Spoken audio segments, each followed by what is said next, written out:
Bab 4. Dini hari, Tang San kembali dengan perasaan segar dari puncak gunung untuk membuat sarapan. Karena dia menggunakan Purple Demon Eye setiap hari, dan juga berkultivasi tanpa henti di pagi hari, Purple Demon Eye telah membuat kemajuan yang signifikan dibandingkan sebelumnya. Penglihatannya sudah mampu melihat dengan jelas gerakan kecil nyamuk yang mengepakkan sayapnya dalam jarak 10 meter. Jika bukan karena keterampilan surga misterius yang tidak dapat menembus kemacetan, Tang San percaya, kemajuannya dalam aspek lain akan lebih besar. Menempa balok besi kasar berukuran 50 cm persegi menjadi ukuran kepalan tangan, tugas yang tampaknya mustahil pada awalnya, telah diselesaikan oleh Tang San sedini setengah bulan yang lalu. Dengan metode peningkatan kekuatan yang diajarkan Tang Hao kepadanya, dia juga mampu melakukan lebih dari 24 ayunan palu, setiap ayunan dengan presisi sempurna, termasuk kontrol kekuatan. Meskipun selama ini Tang Hao tidak pernah memuji dia, tetapi karena ayahnya sesekali secara tidak sengaja mengungkapkannya, Tang San tahu bahwa metode palu ini juga memiliki beberapa pencapaian kecil pada akhirnya, dan sekali lagi berpikir masih penting untuk bergantung pada tanpa henti, praktek. Sekali memasuki pintu, dengan ringan menyentuh pergelangan tangannya, wajah Tang San menunjukkan sedikit senyum puas, di pergelangan tangannya terpasang pekerjaan pertamanya sejak tiba di dunia ini, dan setiap langkah diselesaikan olehnya sendiri. Itu adalah anak panah pegas yang disembunyikan di lengan bajunya. Ketika berbicara tentang Sekte Tang sejak awal, panah tersembunyi adalah jenis senjata tersembunyi yang paling biasa. Kunci untuk membuat panah tersembunyi tergantung pada kekuatan mekanisme serta tingkat kecerdikan desain. Anak panah lengan produksi Tang San bahkan dilengkapi dengan alat pengaman, jadi tidak ada kemungkinan cedera yang tidak disengaja. Satu set anak panah lengan seperti 3 anak panah yang dibuat agar sesuai dengan lengan baju, bahkan sekarang tanpa kecuali di tangan Tang San. Bahan untuk anak panah lengan ini telah menghabiskan potongan besi kasar yang telah dia palu selama hampir 100 hari. Tepat ketika Tang San menyerahkan tugas yang telah diselesaikan kepada Tang Hao, ketika dia memegang bongkahan besi kasar yang benar-benar ditempa seukuran kepalan tangan, dia terkejut menemukan bahwa potongan besi kasar yang awalnya mengandung banyak kotoran telah berubah menjadi bongkahan induk besi, ibu besi asli. Dalam kehidupan sebelumnya, apalagi dia, bahkan jika itu adalah Grandmaster penempaan terbaik Sekte Tang, dia tidak dapat mencapai metode ini untuk menempa besi kasar menjadi ibu besi. Tapi di dunia ini itu adalah kenyataan. Ini sendiri adalah masalah yang sangat tak terbayangkan. Anak panah lengan ini di pergelangan tangan Tang San terbuat dari bongkahan ibu besi itu. Untuk sepenuhnya membuat anak panah selongsong, termasuk 3 panah kecil 10 cm di dalamnya, dia menggunakan semua ibu besi yang dia miliki. Berbicara tentang penempaan, Tang San tidak baik, jauh lebih rendah dari Tang Hao. Tetapi ketika berbicara tentang membuat senjata tersembunyi yang pintar, apalagi Tang Hao, mungkin semua benua Douluo tidak memiliki siapapun yang dapat dibandingkan dengan jenius sekte luar Tangnya. Anak panah lengan biasa memiliki jangkauan sekitar 15 meter, tetapi anak panah lengan yang dibuat oleh Tang San dapat mempertahankan jangkauan serangan efektif lebih dari 30 meter.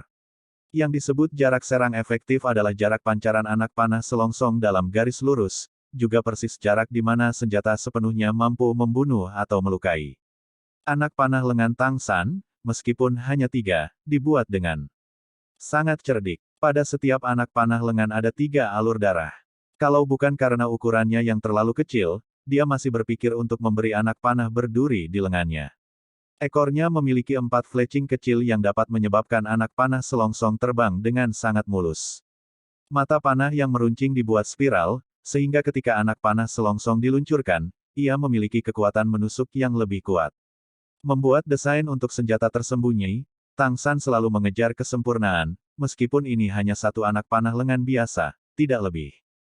Tang San tahu bahwa dia masih muda sekarang, skill Mysterious Heaven juga tidak bisa menembus kemacetan. Bahkan jika dia adalah orang biasa, dia tidak bisa mengatakan bahwa dia khawatir, hanya jika dia bertemu dengan seorang guru roh seperti Su Yuntao yang bisa menggunakan roh, kekuatannya masih jauh dari cukup. Tapi dengan anak panah lengan ini berbeda, Tang San percaya bahwa tergantung padanya, bahkan jika kekuatannya yang sebenarnya tidak lebih kuat dari seorang guru roh, dia punya cara untuk menghadapi itu semua. Sekte Tang Catatan Harta Karun Surga Misterius. Prinsip umum poin kedua, apa itu senjata tersembunyi, digunakan secara diam-diam, senjata bela diri khusus untuk menaklukkan musuh dan mendapatkan kemenangan. Jika musuh tahu Anda ingin menggunakannya, seperti itu bukan lagi senjata tersembunyi, melainkan senjata terbuka. Titik titik titik. Tang San tentu saja tidak bisa membiarkan senjata tersembunyinya menjadi senjata terbuka. Tang Hao juga tidak pernah peduli untuk apa dia menggunakan bongkahan ibu besi ini, oleh karena itu anak panah lengan ini adalah rahasia miliknya sendiri. Memasuki rumah, bau bubur yang menggugah selera, sama seperti yang dia buat setiap hari, dan sudah lama terbiasa. Ayah, ayo makan. Tang San memanggil ke ruang dalam. Luar biasa, Tang Hao yang muncul setiap hari ketika dia mendengar tentang makanan tidak terlihat hari ini. Hati Tang San langsung menegang, apakah ayahnya sakit? Dia buru-buru mengambil 3 langkah dan berlari 2 langkah menuju kamar ayahnya. Tang Hao tidak ada di kamar. Selama bertahun-tahun, ini adalah pertama kalinya dia tidak tidur. Ketika Tang San sedang memikirkan kemana Tang Hao bisa pergi, Tang Hao kembali. San kecil, kemana kamu pergi pagi-pagi begini? Tang Hao dengan dingin bertanya. Tang San berkata, saya pergi keluar untuk berolahraga. Setiap pagi saya pergi berlari. Ini tidak dihitung sebagai kebohongan, dia benar-benar pergi keluar untuk berolahraga. Oh, Tang Hao tidak mencoba menggali lebih dalam, dan dengan dingin berkata, hari ini kamu tidak akan berlatih menempa lagi. Siapkan barang-barangmu, besok Jack tua akan membawamu ke kota Nuoding. Tang San tercengang sejenak, kota Nuoding. Kenapa ada di sana? Terakhir kali dia pergi ke kota Nuoding kira-kira setahun yang lalu. Jack tua pergi ke kota untuk berbelanja, dan membawanya untuk membiarkannya mengalaminya. Tang Hao menatapnya, dan berkata, apakah kamu tidak ingin mempelajari kemampuan Master Roh? Jack tua dapat membawamu ke Akademi Master Roh utama kota Nuoding untuk menjadi siswa yang bekerja. Di sana kamu dapat belajar apapun yang kamu inginkan. Mendengar kata-kata ayahnya, detak jantung Tang San tiba-tiba meningkat, dan dia merasa sulit untuk berbicara karena keterkejutan dan kegembiraan yang dia rasakan. Ketidakmampuan skill Mysterious Heaven untuk menerobos selama ini menjadi teka-teki yang menjadi perhatian terbesarnya, cincin roh Master Roh jelas merupakan kesempatan. Ayah, apa yang berubah pikiran? Tang Hao kembali dengan pertanyaan, apakah kamu masih ingin pergi atau tidak? Tang San berkata, tapi jika aku pergi, tidak ada yang akan membuatkanmu makanan. Sekarang dia sudah mengerti alasan mengapa ayahnya bangun sepagi ini, tanpa diduga, itu adalah untuk melihat tetua desa Jack. Tang Hao dengan dingin berkata, apakah saya masih membutuhkan Anda untuk menjaga saya? Anda pergi saja. Ini adalah jalan yang Anda pilih. Setiap tahun Desa Roh Kudus memiliki kuota 1, jangan sia-siakan. Saya telah menyerahkan metode penempaan kepada kamu, jadi kamu bisa mencari pekerjaan sebagai magang di bengkel di kota. Seharusnya cukup untuk menutupi biaya kuliah dan makanan. Meskipun kata-kata Tang Hao sangat acuh tak acuh, tetapi ujung mata Tang San masih terasa panas. Entah sudah berapa bulan, meskipun Tang Hao memperlakukannya dengan cara yang pasti tidak pernah berubah, tapi Tang Hao mengajarinya menempa, pria jangkung pucat di depan matanya sudah memberinya perasaan yang semakin kebapaan. Dia tentu saja ingin mempelajari pengetahuan para Master Roh, tetapi pada saat ini dia agak benci berpisah dengan ayahnya. Tang Hao berkata, membiarkan Anda pergi ke Nuoding datang dengan syarat. Jika Anda setuju, Anda boleh pergi. Saya berjanji. Tang San berbicara tanpa ragu sedikit pun. Alis Tang Hao sedikit berkerut, kamu akan berjanji dengan mudah bahkan tanpa menanyakan apa yang aku minta. Sebagai seorang pria, hal-hal yang dijanjikan harus dilakukan, jangan menjadi orang yang berjanji dengan enteng. Tang San berbicara dengan tenang, tidak peduli apa yang ayah minta saya lakukan, saya akan berjanji. Ayah pasti bertindak untuk kebaikan saya. Tang Hao sedikit panik. Tang San berbicara tanpa berpikir, tetapi justru kepercayaan itulah yang menyebabkan perasaannya sedikit bergerak. Mulai sekarang tidak peduli bagaimana Anda mengolah kekuatan roh Anda, saya ingin Anda berjanji, Anda tidak boleh membiarkan roh palu Anda menyerap cincin roh apapun, sedemikian rupa sehingga Anda tidak dapat membiarkan orang lain melihatnya muncul. Selain itu, jangan biarkan orang lain melihatnya, orang tahu bahwa kamu memiliki roh kembar. Bisakah kamu melakukan ini? Tang San tertegun sejenak, kalau begitu, roh rumput perak biru itu. Tang Hao berkata, roh rumput perak biru yang dapat Anda gunakan sesuka Anda, berkultivasi, mengerahkan roh apapun juga tidak masalah. Dengan roh kembar, kedua roh tidak perlu bergantung pada cincin roh untuk mempromosikan kekuatan roh untuk dapat berkultivasi. Asalkan Anda memiliki satu roh yang memiliki cincin roh, hambatan promosi kekuatan roh akan hilang. Tang San berkata, jadi dengan kata lain, mulai sekarang saya hanya menggunakan roh rumput perak biru, kan? Tang Hao mengangguk, hanya jika Anda menghadapi situasi yang mengancam jiwa. Jika tidak, jangan gunakan palu itu. Baiklah, aku berjanji padamu. Tang San mengangguk dengan sungguh-sungguh. Dari sudut pandangnya, berkultivasi roh atau tidak, menggunakan cincin roh, itu semua tidak masalah, selama dia bisa menemukan cara untuk menerobos kemacetan keterampilan surga misterius. Bagi orang lain tampaknya, mungkin rumput perak biru hanyalah roh yang tidak berguna, tetapi Tang San selama ini tidak menjadi suram karena rumput perak biru. Mengolah senjata tersembunyi Sekte Tang ke tingkat tertentu, saat memetik bunga yang berkibar, daunnya juga bisa terluka, bukanlah kata-kata kosong, tetapi benar-benar ada. Rumput perak biru adalah kekuatan internal keterampilan surga misterius yang diringkas melalui kekuatan roh. Selama kekuatan internal cukup, ada senjata tersembunyi yang praktis tak terbatas. Bagus, ayo makan, kata Tang Hao. Di rumah yang tidak jauh berbeda dari orang miskin, Tang San sama sekali tidak memiliki persiapan yang baik. Mengepak pakaian itu dengan berbagai ukuran tambalan yang dia butuhkan hanya beberapa saat untuk menyelesaikannya. Namun, hari ini dia tidak. Mendengarkan Tang Hao hanya untuk mengatur segalanya, suara menempa masih bergema di kamarnya. Demi bisa menghasilkan setiap jenis senjata tersembunyi di masa depan, Tang San mengerti dia hanya bisa bergantung pada dirinya sendiri untuk segalanya. Meskipun ayahnya telah mewariskan teknik penempaan, itu pasti penting untuk lebih banyak berlatih.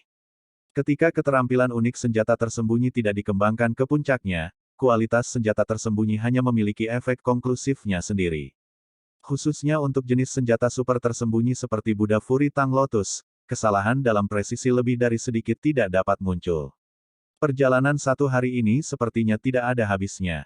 Itu juga pertama kalinya sejak Tang San tiba di dunia ini dia merasa tidak nyaman. Mengenai dunia luar, dia memiliki harapan dan ketakutan. Baik di Sekte Tang atau di Desa Roh Kudus, dia tidak pernah keluar untuk menjalani pengalaman dan pelatihan.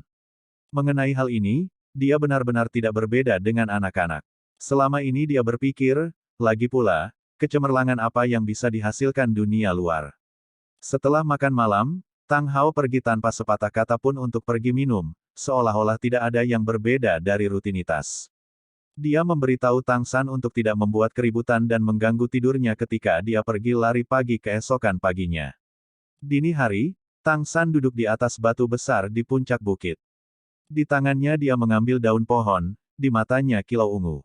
Tidak tahu apakah itu karena baru-baru ini tubuhnya lebih kuat dan kuat dibandingkan sebelumnya, tetapi mata setan ungu maju dengan sangat cepat, daun di tangannya, bahkan jika itu adalah garis terkecil, dia bisa dengan jelas mengamatinya. Dia tahu mata setan ungunya sudah mulai memasuki ranah detail yang paling halus. Dengan 9 tingkatan berbeda untuk keterampilan surga misterius, mata setan ungu hanya memiliki 4 tingkatan, survei, terperinci, biji sesawi, tanpa batas. Persyaratan untuk murid sekte dalam Tang adalah memasukkan rincin, yang cukup untuk menggunakan senjata tersembunyi. Karena kultivasi awal Tang San, dibantu dengan tidak sepenuhnya menyebarkan kibawaan setelah lahir, pada usia 6 tahun ia sudah memiliki jejak persepsi terperinci. Tapi dia juga tahu, dari murid sekte dalam Tang, praktis mata setan ungu semua orang bisa mencapai alam detail, tetapi termasuk Tuan Sekte Tangda, tidak ada yang bisa memasuki alam mata setan ungu berikutnya. Setelah mencapai terperinci, budidaya mata setan ungu menjadi sangat lambat, dan tidak boleh ada gangguan dalam asimilasi harian Ki Ungu Timur. Kegigihan semacam itu tidak dapat dijelaskan dengan beberapa kata. Oleh karena itu, sama seperti murid Sekte Tang setelah memasuki ranah terperinci, ada juga sangat sedikit yang akan terus berkultivasi. Dalam legenda, Sekte Tang memiliki seorang penatua yang mata setan ungunya mencapai batas biji master, tetapi juga tidak memiliki hasil tertentu. Hanya dibandingkan dengan detail alam yang dia lihat masih sedikit lebih jelas, itu saja. Dan sesepuh itu telah mengolah mata setan ungu selama lebih dari 30 tahun. Keterampilan surga misterius mengalir keluar, tiba-tiba mengalir ke daun pohon, daun lembut segera menjadi lurus sempurna. Telunjuk dan jari tengah Tang San sedikit tersentak, dan daun pohon itu berputar, membelah udara saat mereka terbang. Hanya 1 meter, daunnya hanya terbang sejauh 1 meter, lalu sudah tidak dapat mempertahankan keadaan berputarnya ketika berhenti menjadi keras. Saat meninggalkan jari Tang San, efek kekuatan batin keterampilan surga misterius menghilang secara alami. Efeknya masih terlalu lemah. Dia tidak bisa membantu tetapi menggelengkan kepalanya. Tang San berdiri, sudah waktunya untuk kembali. Hari ini adalah keberangkatannya dari desa, dia tidak tahu kapan dia bisa datang ke puncak bukit ini lagi.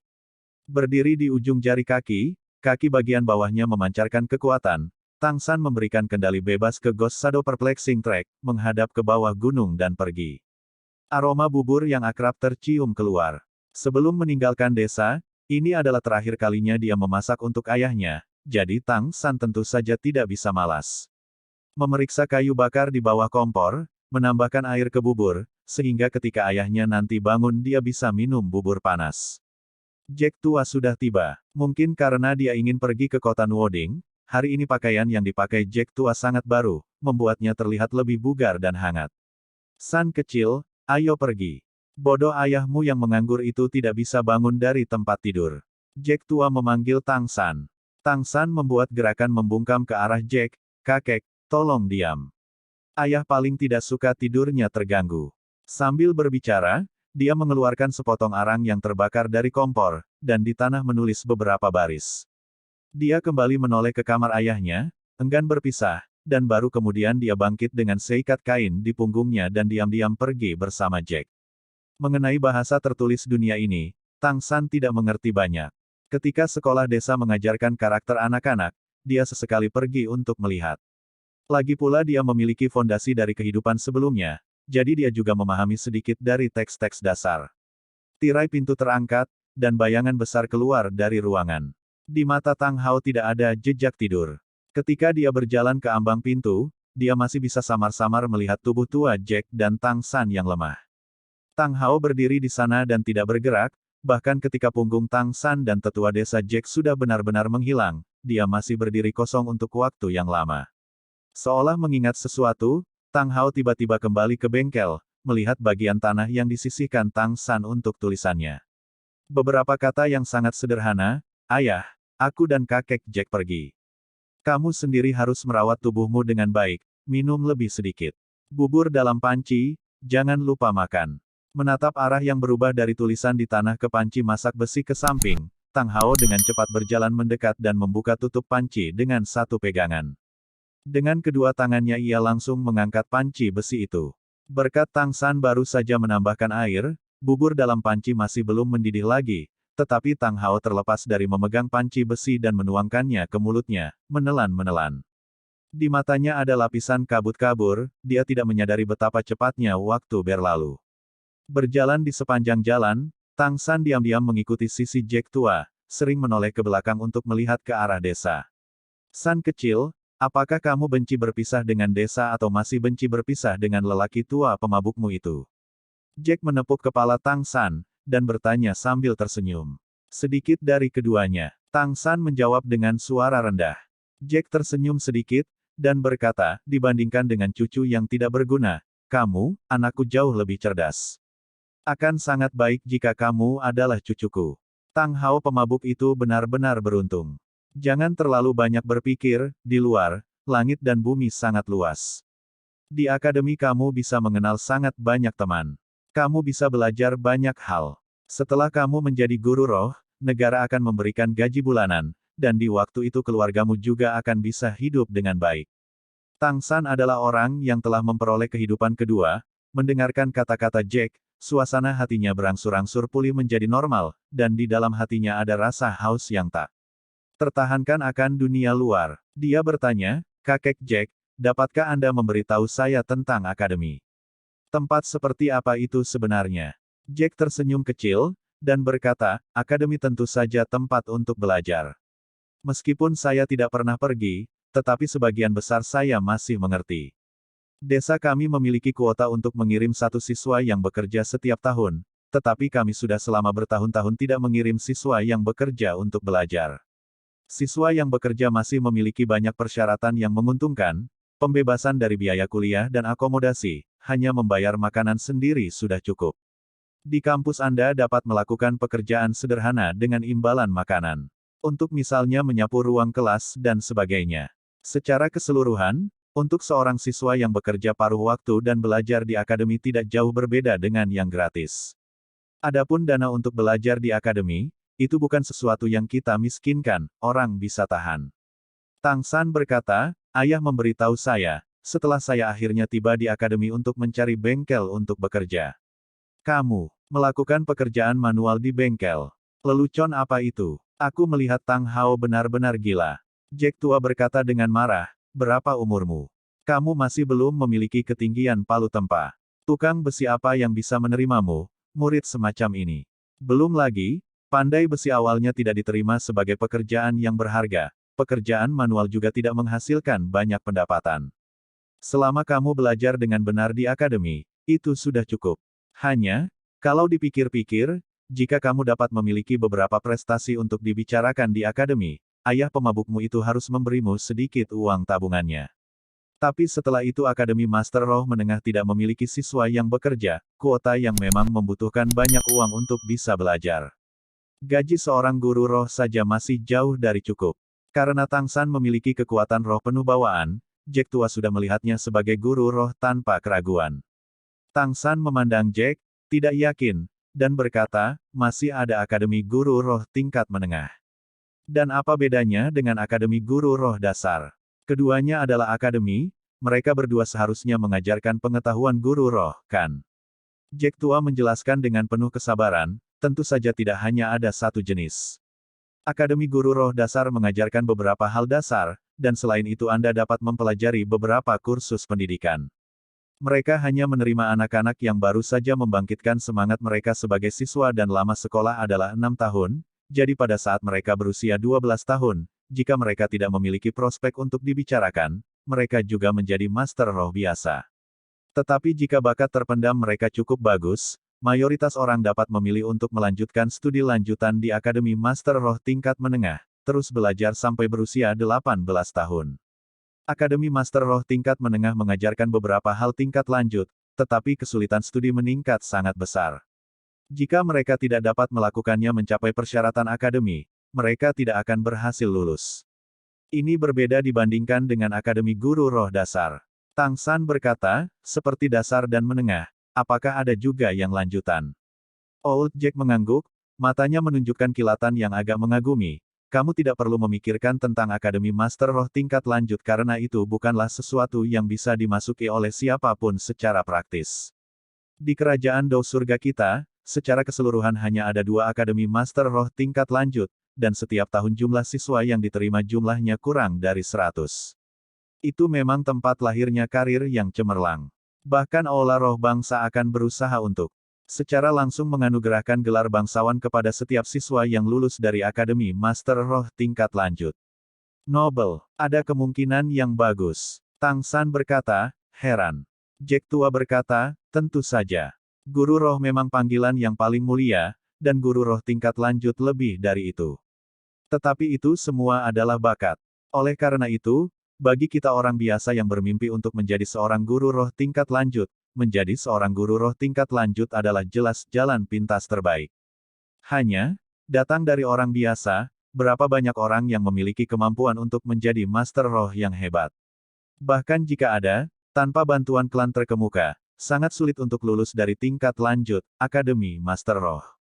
Ujian kelulusan adalah urusannya sendiri, jadi mengapa bantuan orang lain dibutuhkan? Tang San agak bingung. Jack tua menghela nafas, dan berkata, inilah kesenjangan yang tepat. Kesenjangan antara orang miskin dan orang kaya, antara rakyat jelata dan bangsawan. Persyaratan kelulusan Akademi Guru Roh Dasar sangat sederhana, selama roh mencapai peringkat ke-10. Para guru di akademi akan memandu Anda untuk mendapatkan cincin roh, dan Anda dapat dengan sukses meningkatkan gelar master roh Anda. Ini tentu saja tidak sulit, asalkan Anda memiliki kekuatan roh pada saat kebangkitan, itu adalah sesuatu yang dapat dilakukan anak-anak. Dikatakan, naik dari cendekiawan roh ke master roh di kekuatan roh peringkat 10 adalah promosi yang paling mudah. Tapi di Akademi Master Roh Menengah berbeda. Untuk lulus dari tempat ini, roh harus mencapai peringkat ke-20 dan selanjutnya mendapatkan cincin roh kedua untuk dapat mencapai gelar Grandmaster Roh. Peringkat ke-10 hingga peringkat ke-20 adalah sesuatu yang sangat banyak Master Roh tidak dapat capai sepanjang hidup mereka. Juga, setelah mencapai peringkat ke-20, untuk mendapatkan cincin roh mereka harus bergantung pada kekuatan mereka sendiri untuk berburu dan membunuh binatang roh dan mendapatkan cincin roh. Itu memang sangat berbahaya. Jika mereka adalah keturunan dari keluarga bangsawan, dan ditemani oleh para pejuang keluarga, bahayanya secara alami jauh lebih kecil. Master roh yang diturunkan dari orang biasa seperti kita hanya bisa bergantung pada diri mereka sendiri.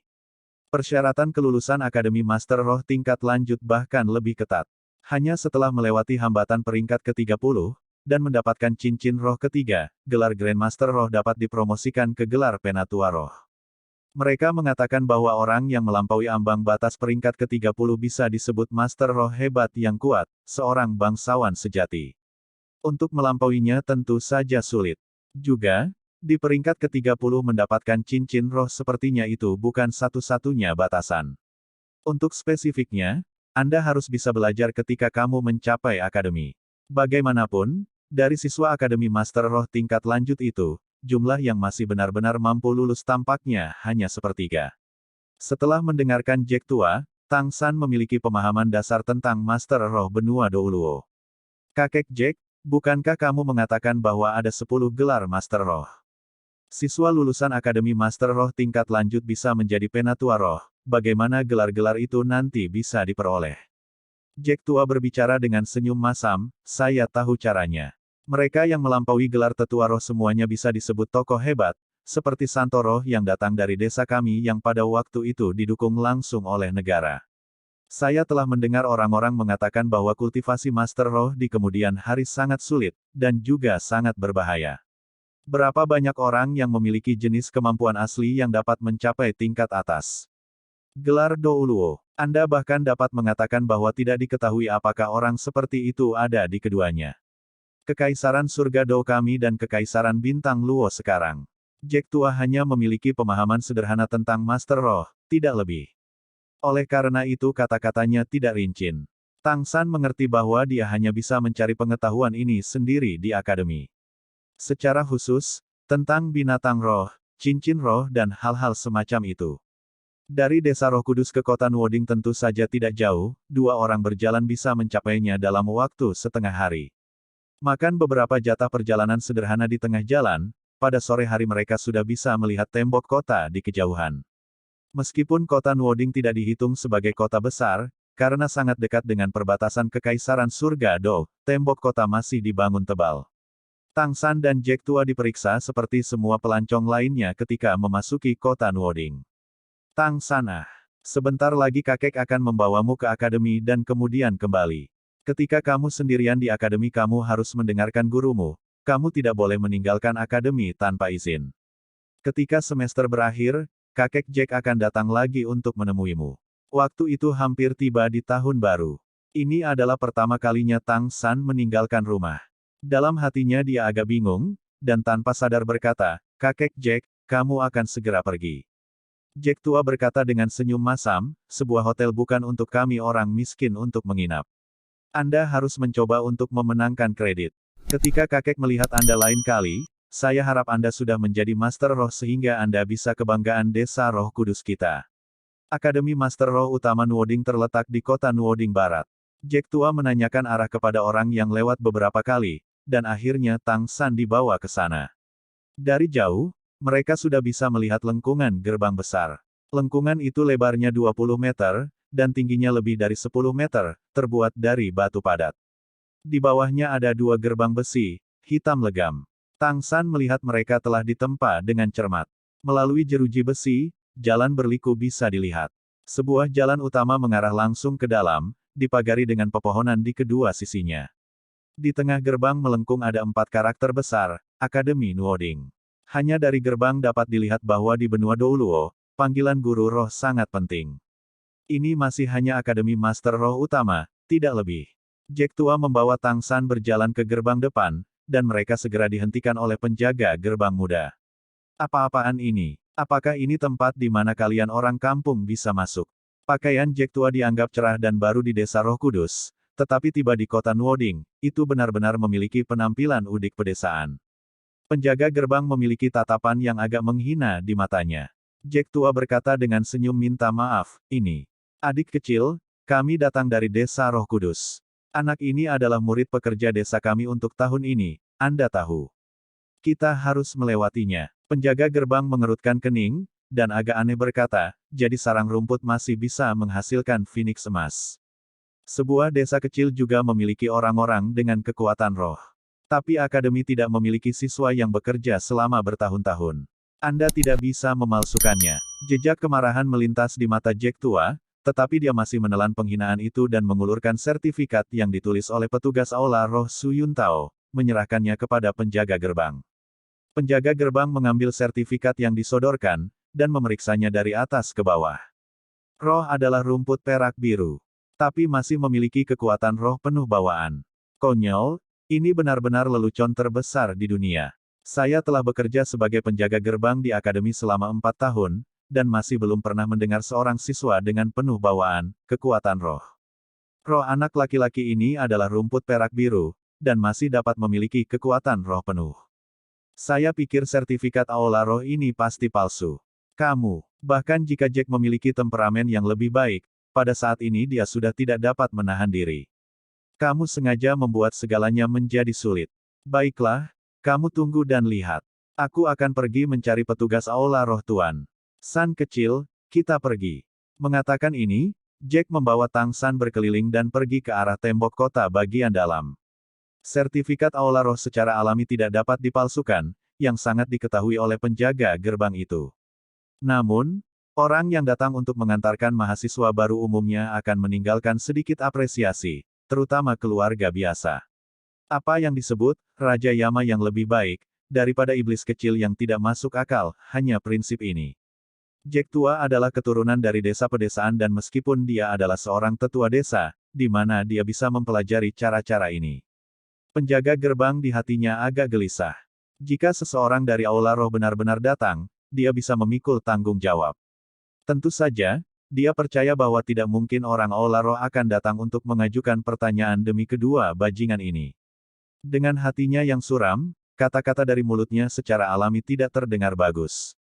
Desa Roh Kudus apa? Saya pikir desa pengemis juga harus serupa. Apa katamu? Old Jack dengan ganas berbalik. Kata-kata penjaga gerbang bisa dikatakan telah memukul kebanggaan terbesar hatinya, awalnya ini adalah alasan dia berselisih dengan Tang Hao. Bahwa penjaga gerbang ini sekarang adalah orang luar dari desa, membuatnya semakin tak tertahankan. Berjalan mundur beberapa langkah, dia memelototi penjaga gerbang. Penjaga gerbang melompat ketakutan karena Jack tua yang galak, dan tidak bisa menahan diri untuk mundur selangkah. Namun dia sangat cepat bereaksi dan datang, dalam hatinya diam-diam mengutuk dirinya sendiri, bukankah itu orang tua? Apa yang harus dia takutkan? Apa? Tidak yakin ah? Aku bilang kamu berasal dari desa pengemis. Ada apa? Kamu lihat roh kecil yang melarat ini, semua pakaiannya benar-benar ditambal. Aku pikir, kamu masih mencari tempat untuk pergi mengemis, kan? Akademi Nuoding bukan amal. Cepat kalahkan, cepat kalahkan. Sambil berbicara, penjaga gerbang mengangkat tangan kirinya dan mendorong dada Jack, hendak mengusir kedua orang itu. Tepat ketika Jack tua akan mengalami serangan jantung karena marah, tiba-tiba, di antara dua orang itu ada sosok kurus dan kecil. Demikian pula dengan tangan kiri yang terangkat, tangan kecil yang halus itu nyaris tidak berhasil mencapai tangan penjaga gerbang, tangan kiri bergerak ke kanan, dan sekaligus mendorong tangan kiri penjaga gerbang menjauh. Bersamaan dengan itu, kaki kanan sosok kurus dan kecil itu melangkah maju dengan cepat, telapaknya kebetulan menginjak di belakang kaki kiri penjaga gerbang, sambil mengangkat tangan kanan, dan dengan tangan kiri bersama-sama menekan tangan penjaga gerbang itu ke bawah. Awalnya serangan telapak tangan ini akan mengenai siku kiri pihak lain, menyebabkan dia tidak dapat memancarkan kekuatan, tetapi karena perbedaan ukurannya, karena itu hanya bisa menahan pergelangan tangan penjaga gerbang. Gerakannya sangat cepat, tubuh pada saat yang sama bergerak maju, kedua tangan mengayunkan tangan kiri penjaga gerbang sambil mendorong ke depan. Tepat untuk mendorong perut bagian bawah penjaga gerbang. Di belakang kaki kiri penjaga gerbang hanya ada kaki lain, dan meskipun kaki itu jauh dari besar, itu sudah cukup untuk mencapai efek yang tepat. Perut. Bagian bawah menerima kekuatan, kaki di bawah bergerak, dan hanya dengan suara biasa, penjaga gerbang sudah duduk di tanah. San kecil, kamu. Jack tampak tercengang pada orang di depannya yang menghalangi tubuhnya. Orang yang menunjukkan keahliannya justru Tang San. Bentuk yang dia gunakan bahkan bukan pengetahuan rahasia Sekte Tang, awalnya di dunia itu hanya bentuk paling sederhana dari seni bela diri, bulan purnama mendorong jendela. Tentu saja, dengan perawakan tubuhnya, tentu saja akan menjadi tidak berbentuk. Tidak hanya dia tidak bisa mencapai siku lawan, tangan yang seharusnya mendorong dada lawan mendorong perut bagian bawah. Meskipun tentu saja, hasilnya sama. Meskipun orang Tang San tidak besar, kekuatan fisiknya sama sekali tidak kecil.